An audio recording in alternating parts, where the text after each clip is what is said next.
Hi everyone, today I'm going to teach you how to make this beautiful garden paper rose tutorial. Let's review the supplies you're going to need in order to make this paper rose.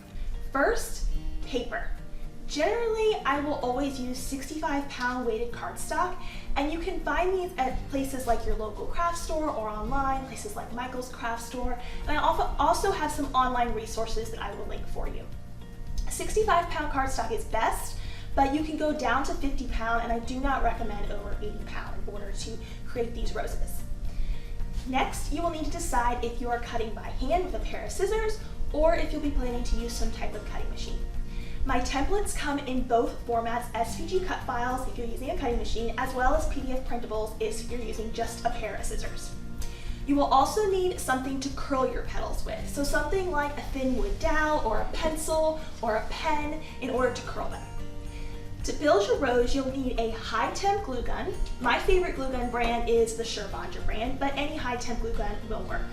I love to use distress ink in order to add depth and a realistic touch to my roses, and you'll also need some sponges and a brush, sponges or brush if you would like to apply the distress ink to your paper. You'll also need wire if you plan on stemming your flowers. So I am using an 18 gauge wire here for the actual stem, and then you'll also need to have a thin 24 gauge wire if you plan to also make the leaves. You'll need the thinner wire for the leaves and the thicker wire for the stem. In order to make our stem a little bit thicker for the base of our roses, I like to have a roll of thin crepe paper on hand because it's going to allow us to build that stem up and make it look more realistic and proportional to our rose. You'll also see me use some floral corsage tape to wrap all of our stems together and to make that look unified and seamless in the end.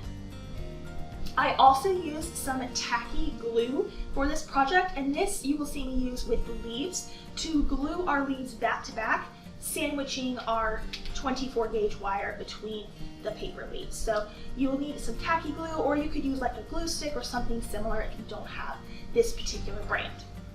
You will also see me use my paper balloon shaping mat and tool set in the video. This is entirely optional, but I did design this and manufacture this because I am a paper flower enthusiast, and it is a wonderful tool and asset to have for your crafts if you're doing anything with paper in general or paper flowers. So you will see me feature this along with my tool set in the video, but you can also follow along without this. I'll give you some prompts on how you can do that throughout the video if you don't have this. If you would like to add this to your craft arsenal in your craft room, then be sure to follow the links below this video and I will give you resources for that as well. To get started, you'll need to cut out 7 rose templates, 7 pieces of the rose template, and you can use a pair of scissors with this or a cutting machine. I include SVG and PDF files, so either can work for you no matter what equipment you have or don't have. I'm going to be using distress ink here just to add some additional color to my petals, and it's really going to bring them to life, especially when the rose is built. I do recommend having either a sponge stamper or one of these fine brushes that I'm using here. You can just search for ink brushes, and these are really great because the bristles are so small that it really pushes the ink around and creates a really great blended effect to your paper.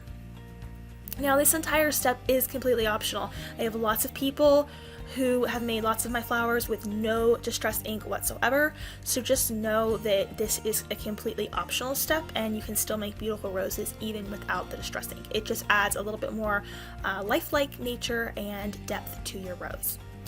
So I have added some distress ink to all of the petal points, and I like to do it in a circular motion. As you noticed, the circular motion really helps the ink blend onto the paper well. Alright, so I'm also going to add some distress ink to my leaf templates here. Again, optional, but I like to add a little bit at the base of each leaf because it's going to just add a little more dimension, and it's going to make the entire leaf and flower and our arrangement look that much more realistic. So the number of leaves that you're going to want to cut out is completely up to your preference on how much greenery do you want in your arrangement or with your rose.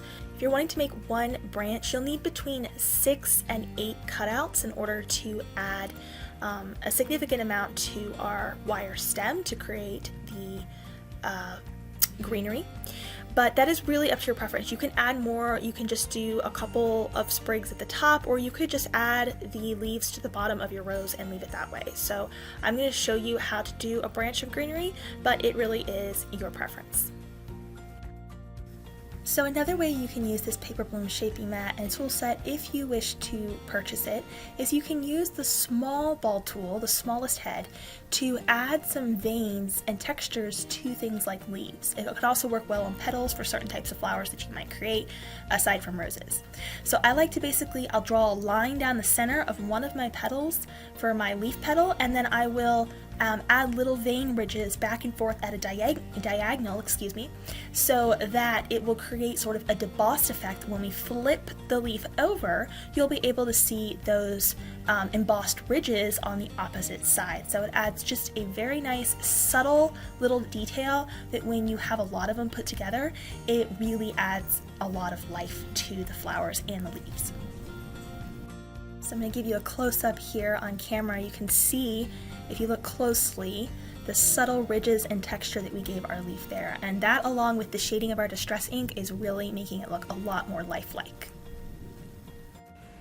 To prep our petals, I'm just using a pen here. You could also use a wood dowel or a pencil to curl each of the petal points around the pen, pencil, or wood dowel. You're going to want to do this with all of the petals, but I'm starting with just 5 here.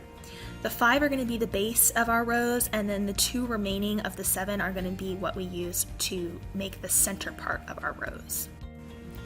Next, take each of your petals and tuck all the petals the same direction and give it a bit of a twist at the base. This is just going to enforce that the petals themselves are going to stand up and they're not going to fall flat when we arrange the flower. Repeat this with all 5 of your petals that we're starting with. Now let's move on to actually building our rose. Starting with those 5 petals, take one of them and open it out a little bit, and then take another one and also open it out just a little bit, and then add some glue to the back of one of the petals and place it on top of the other one. When you place it, make sure that you're aiming to alternate the petal points so that they are falling in between each other. They're not directly stacked, they're alternating and they're falling in between one another. You're going to repeat this process 3 more times with the next 3 petals. As you work towards the last of the 3 petals here, make sure you're sort of gathering the petals again, just like we did when we tucked them and twisted them.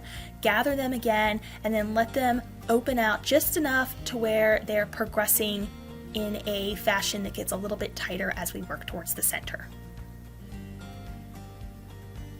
You'll just want to add a small dollop of hot glue to the bottom of it. The reason I like using a high temp hot glue gun is because it dries quickly, but it also gives you enough working time that you can sort of situate your petal exactly as you need it to, especially when you're aiming to make sure those petal points are alternating right at the right angle there. For my final one of my 5 petals here, make sure you give that one a really good twist. So that those petals are going to want to naturally stand up, and add that into your center and just open it out ever so slightly. You'll just want enough room that we'll be able to fit our center in there. Alright, now for our rosebud center, you should have 2 petals remaining. The first thing we want to do is we want to curl these petals pretty much exactly the same way we did the other ones. The difference being, you want to make sure that the side where you have your distress ink is facing down and you're curling towards yourself with the distress ink side facing down. That's opposite to what we did with the first 5 petals, so just be mindful of that. You want it to be facing down. Otherwise, if you are doing it the same way we did it with the other petals, it's not going to show any of that distress ink. So go ahead and curl those 2 petals exactly the same way. Just make sure that distress ink side, if you're doing that, is facing down and you're curling those up. Once you've curled them, go ahead and pick up the petal layers and tuck them all the same direction once again. And this time you want to be really thorough with that tuck and twist, is what I call it, when you're tucking the petals and you're twisting at the bottom to get them to stand up. You want to be really, really thorough with that and make it really, really small, just like a tight rosebud center would look. Once you've done that, you'll want to sort of pick up each of the petals and add a little bit of glue in between each one, and then let it fall back over in its natural spot, and that'll hold the rosebud center together for you. You want to add 3 to 4 dots of glue in between each of those layers. That way that center will stay nice and tight for you. Once you've completed that centermost bud, you can grab your last petal layer and you're going to want to glue that right into the center. So just add some glue and then place that squarely in the center there. And give it a minute just to set up so that it doesn't try and fall over on you or anything like that. Now, once you have that glued and you're ready to go, you're going to want to add some glue to one side of each of these 5 petal points. So I always add glue to the right side, and then you're going to be pressing that against the center that we have made there. So a little bit of glue, I usually give it like a 1/4 inch swipe of glue, and then I pull that up and I press it to the center that we have there. Again, the right side of each petal. It works best on the right side. I do not recommend trying to do it on the left. It usually doesn't work very well. So make sure you add the glue on the right side. Once you get down to the last one, again, add that glue and then just tuck it right up in there behind that first petal that you started with. And you should have all of your petal points glued up there. And then at the bottom, I want you to flip it over and it'll sort of look like a bit of a pentagon, and it'll probably come to, you'll see 5 points. Take your thumb and just push those in a little bit. That's gonna allow that center to slide into our rose a lot easier. So just take the tip of your thumb and just push those points in at the bottom there a little bit so it becomes a little more round. Then when you look at the top of your center, you can sort of fan out that little spiral that we created there with our rosebud. And the last step will be to glue this right into the center of our rose. So you just want to add a generous amount of glue to the bottom and then place it right into the center of your rose. Roses do take practice, so if yours doesn't come out just like this the first time, just try it again. It really is a skill that comes with practice, truly.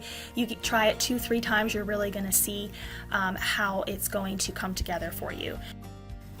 Next, we're moving on to adding our stem. If you don't want to add the stem, that's completely fine. I designed this rose this way so it can be very easily made with or without a stem. So I'm using 18 gauge wire here, and about 1.5 inches down from the top, I am folding it at a 90-degree angle. And then I'm going to form it into a small circle. It's kind of look more like an oval, but you want to aim for an oval to circular shape bent at a 90-degree angle. You'll want to take the base piece now, and if you like, you can curl the petals a little bit. You could use your pen for this. I use a Cricut scraper also to just sort of add a little bit of dimension to my petals. Take your wire then and thread it through the little hole and push it all the way up so that it's sitting against that little circle that we formed at the top. You'll want to add a generous amount of glue to the base, and then we're going to be pressing it into the bottom of the rose in order to stem the rose. Make sure you concentrate specifically on where the wire is so that you're adding plenty of glue there. And when you press it into the rose, you want to make sure you hold it there for at least 30 to 45 seconds until the glue sets up so that nothing starts to fall off of your rose. The stem doesn't fall off your rose. This next part is technically optional, but I like to use just a little bit of crepe paper, just a simple roll of crepe paper from the craft store, and I'll fold it in half lengthwise, and I'll wrap this first around the stem. And the reason I do this is because it allows us to thicken the stem so that it looks more natural to the rose itself, and it just sort of completes the entire look of the rose. So once I've cut a piece of crepe paper there, you can also probably use tissue paper if you don't have crepe paper. I'll add a little dot of glue at the top, and then I'll wrap it all the way down. Once I've wrapped it all the way down, I'll secure it at the bottom again with glue, and then I'll cover the entire stem with some of that floral corsage tape to finish it off. So I'm just grabbing a long piece of this floral tape and I'm stretching it a little bit to get it started, wrapping it around starting at the top of the stem and then covering it all the way down. By adding that crepe paper and then finishing off with the floral tape, it's going to thicken our stem almost to twice the thickness it was before, and it just makes the entire flower look a lot more finished and completed. Moving on to the greenery now, I am using some tacky glue here, and I have cut my thin 24 gauge wire down into thirds, and I'm dipping it into the bottle here so that I can coat the wire in glue. And then I'm going to place the wire onto one of my leaf cutouts, and I'll be placing another one on top of it in order to sandwich the thin wire between the two leaf cutouts. On my second leaf cutout, I do add some extra glue to make sure that the leaves are gonna stay completely together and it's not gonna come apart on us. So I just add a little bit of glue on each of the 3 leaves and a touch on the stem, and then you'll wanna place that right on top of that wire. You're gonna repeat this process as many times for as many leaves as you will want. For one branch of leaves, I recommend no less than 3 of these, and 5 to 6 looks best if you're wanting to go really full on your greenery. So I'm going to repeat this a couple of more times, and then we'll assemble these onto an actual wire with some floral tape to connect them. So the first thing I do here is I grab a piece of floral tape and I wrap my 18 gauge wire in the floral tape, just because I want it to completely match when I wrap the floral tape with this, each of the leaf pieces to this wire. I don't want it to look like 2 different stems. So make sure you wrap it, the tip of it, in floral tape. Then grab one of your pieces, and you can curl these as well. You can sort of shape them with your fingers or use a Cricut scraper or a pen to curl them to add a little bit of movement to your leaves. And then you'll want to align it up with the 18 gauge wire and tear off another piece of your floral tape and then wrap that to that 18 gauge wire. You'll continue adding these branches of leaves until you are satisfied. So for this example, I'm just going to do 3, but you'll see in my arrangement at the end that I have some that have 5 and 6 in them, so it just depends on how full you want to make your greenery branches.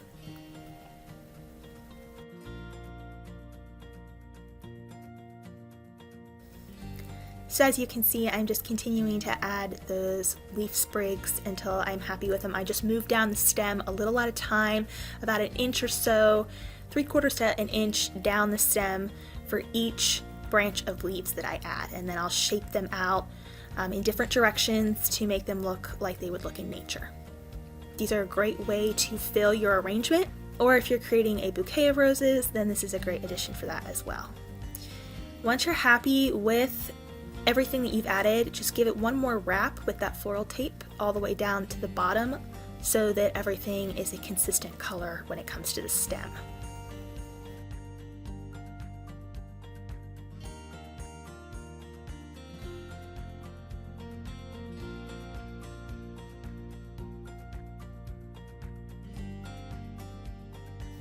The last step is to display your beautiful creation. So you can place these into a vase. If you didn't add the stems, you could add them onto a wreath. You could put them into a bouquet, an arrangement, anything you could possibly imagine. You can make a lot of them or just a couple, and they're a really beautiful addition to simple home decor or for your next event.